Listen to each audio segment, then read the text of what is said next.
Eduardo y Francisco. Eduardo Noera. Noura. Noura y Francisco Kumar. Cújar. Cújar. Con H. Con H. Con H. Bueno, vamos a contar que hace muy poquito se celebró el Día del Micólogo, que es el que estudia los hongos y que es un poco la excusa que tenemos en Ciudad U para convocarlos a ustedes para que hablemos de este mundo y de las investigaciones que ustedes hacen justamente alrededor de lo que... Me gustaría que nos dijeran ustedes, ¿qué son los hongos? Bueno, los hongos son un reino de organismos vivos que ya desde hace más de 30 años tienen una identidad separada, están separados del reino vegetal a donde pertenecían por una cuestión de parentesco. Ahora sabemos que no están relacionados con las plantas, sino que incluso son más parientes de los animales que de las plantas. Tenemos más cosas en común genéticamente con los hongos nosotros de lo que ellos podrían tener con las plantas. Primera gran sorpresa que nos llevamos, ¿no? Un reino aparte y más vinculación con el reino animal que el vegetal. ¿A qué obedece entonces el desarrollo de un hongo? ¿Cómo aparece?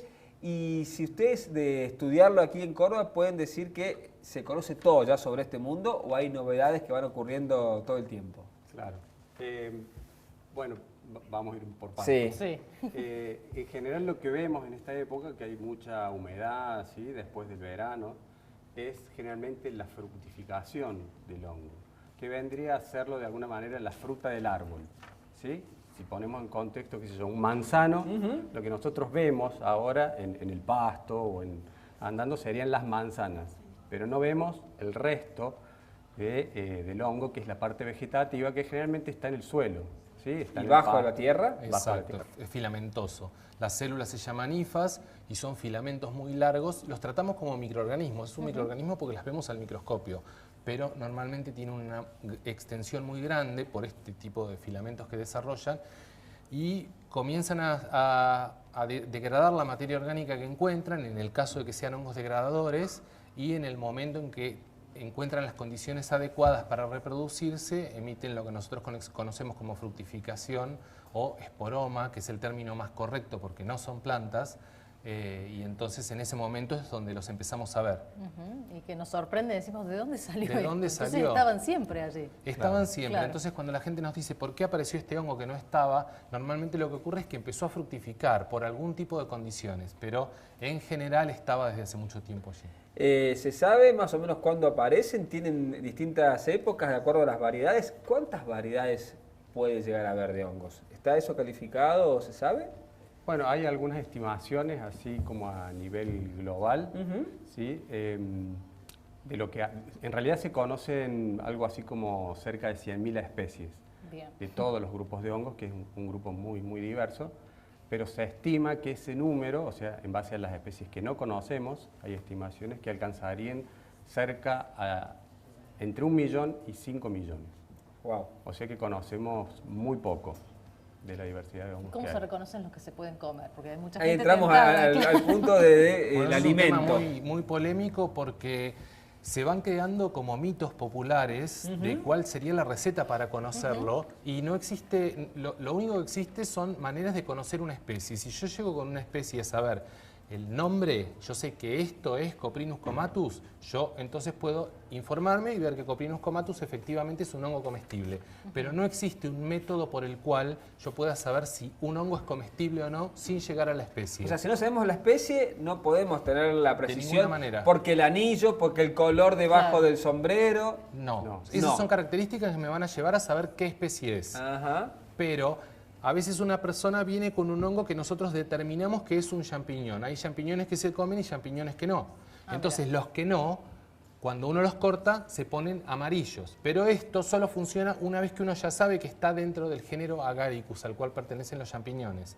Si uno dice eso, la gente se va con la idea de que cortando cualquier hongo, viendo si se pone amarillo, sabe si se lo puede comer o no. Entonces no hay que difundir ningún tipo de receta más que saber la identidad del hongo en cuestión. Y otra cosa que pasa es que, por ejemplo, los micólogos de acá de Córdoba aprendemos a conocer la diversidad de hongos locales, ¿sí? Entonces sabemos que estos 3 son venenosos, que estos 4 son comestibles, y de la gran mayoría no sabemos, porque para saber sobre la comestibilidad hay que hacer algún tipo de ensayo para saber qué sustancias tóxicas puede tener, o que alguien lo haya probado en algún momento de la historia para saber si se come A o mí no. no me pasó nada, como Claro. claro. Lo que pasa es que eso varía de región a región, entonces si hubiese una receta para identificar los hongos sería algo muy local donde yo te puedo decir, mira, estos 3 sí acá se comen, pero esa receta no vale para otra provincia, para otro Es país. decir, que o no es para otro país. recomendable jugarse No. y decir, bueno, Digamos, yo lo ir pruebo. al hongo silvestre no Claro. es recomendable. Cuando dicen debajo de los pinos, esos son Ese los buenos. es el hongo que de te pino, dicen. pero ¿cómo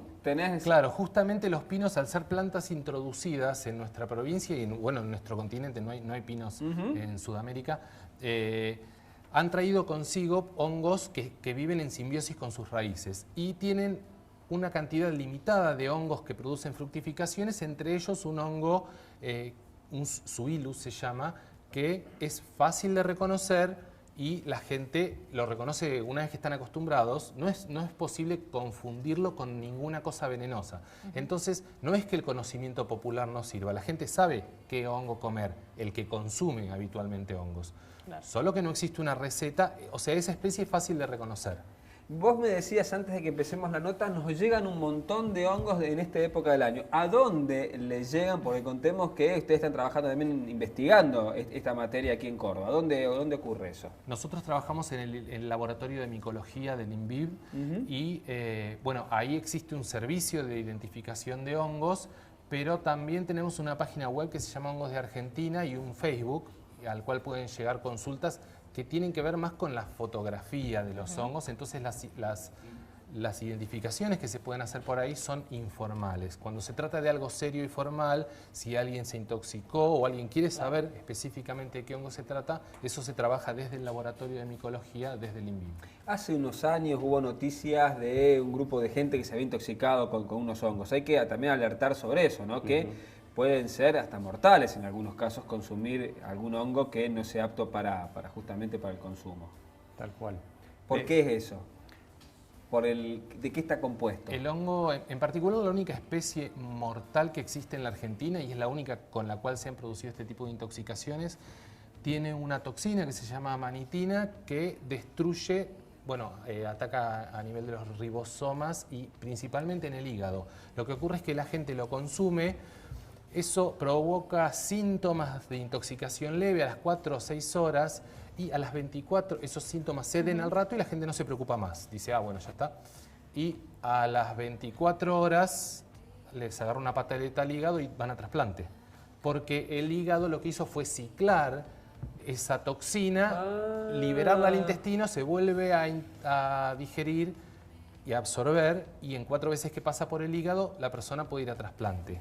Entonces, si en la primera descompostura está advertida la persona, se puede analizar lo que comió, se puede analizar el vómito de la persona, cualquier cosa, para ver si está el hongo. Las esporas se pueden ver al microscopio y con un reactivo se ponen azules.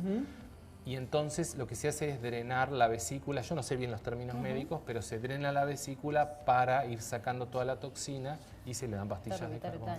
Ventajas como alimento que tienen los hongos.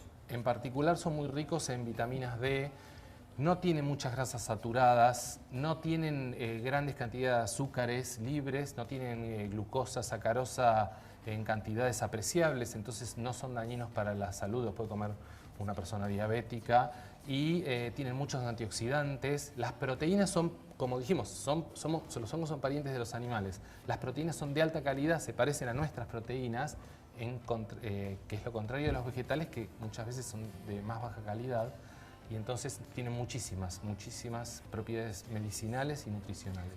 De hecho, consumimos varios productos de los hongos cotidianamente, como son los panes, que son leudados con levaduras, que son hongos, las cervezas, claro, los hongos que venden en la el súper, cerveza también.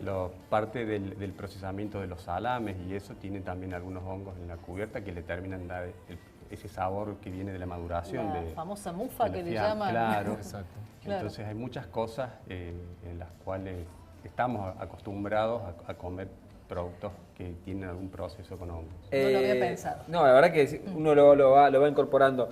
Lo que se había escuchado que Córdoba a nivel país también está muy considerada por la calidad de los hongos comestibles que tiene. Y creo que ahí dentro del mundo de la cocina gourmet hay algunas variedades muy apreciadas. ¿Cuáles suelen ser aquellas que por ahí se distinguen del resto? Bueno, yo soy medio nuevo en Córdoba, conozco que está el hongo de del hongo de El coco, hongo de coco. que es un El hongo hongo de cordobés, coco. cordobés, es un hongo Sí. de la región norte-centro de la Argentina, que es muy interesante. Y Las gírgolas, las gírgolas sí, están en todo el mundo. Las En todo el gírgolas, mundo. sí.